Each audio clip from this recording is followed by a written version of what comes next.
বাংলাদেশে কিন্তু কোনো আওয়ামী লীগ আর নাই। এখন সবাই বিএনপি হয়ে গেছে। রাষ্ট্রীয় প্রতিষ্ঠানগুলো এখন পর্যন্ত কোনো স্থিতিশীল অবস্থায় আসে নাই। বাংলাদেশ জাতীয়তাবাদী ছাত্র দলের উপরে বিভিন্ন ষড়যন্ত্র করে বিভিন্ন অপপ্রচার চালানো হচ্ছে। বাংলাদেশ জাতীয়তাবাদী দলের নেতৃবৃন্দ আপনাদেরকে সমর্থন দিয়েছে। আমরাও চাই যে সংস্কারের মাধ্যমে বাংলাদেশকে নতুনভাবে ঢেলে সাজানো, নতুনভাবে পুনর্গঠন করা।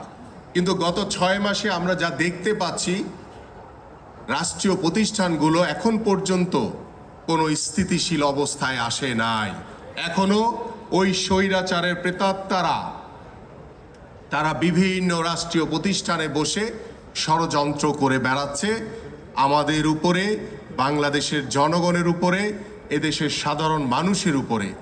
যেই ষড়যন্ত্রকারীদের জন্য গত 17 বছর আমাদের ভাই বোন, বাবারা, মায়েরা জীবন দিয়েছে, সেই রক্তের দাগ কিন্তু এখন পর্যন্ত শুকায়নি।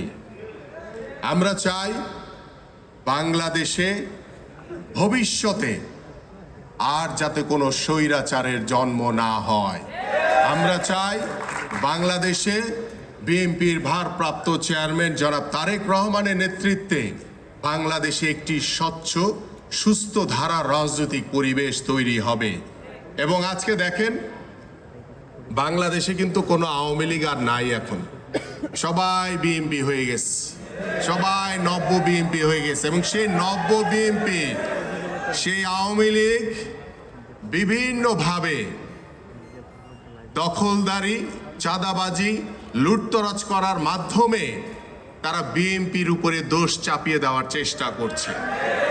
আজকে সেই চাঁদাবাজ, সেই দখলদারি, সেই লুটতরাজ নব্য বিএনপিতে যারা পরিণত হয়েছে, যারা নতুন করে আমাদেরই কিছু ভাইদের হাত ধরে বিএনপিতে অনুপ্রবেশ করার চেষ্টা করছে।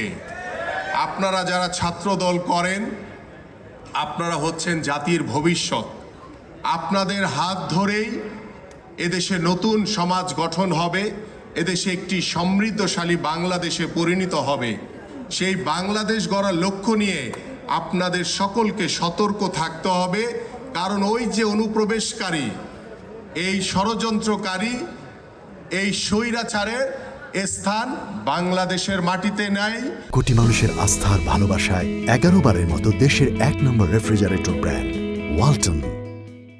বাংলাদেশ জাতীয়তাবাদী দলে তাদের কোনো সুযোগ নাই, তাদের কোনো স্থান নাই। এবং আপনাদের সতর্কতার মাধ্যমে আজকে বাংলাদেশ যখন নতুনভাবে আমরা স্বপ্ন দেখছি, নতুনভাবে ঢেলে সাজানোর চেষ্টা করছি, বাংলাদেশ জাতীয়তাবাদী ছাত্র দলের উপরে বিভিন্ন ষড়যন্ত্র করে বিভিন্ন অপপ্রচার চালানো হচ্ছে। এই জন্য আপনাদের প্রতি আমার আহ্বান থাকবে, আপনারা সহনশীল থাকবেন, আপনারা ধৈর্যের পরিচয় দিবেন।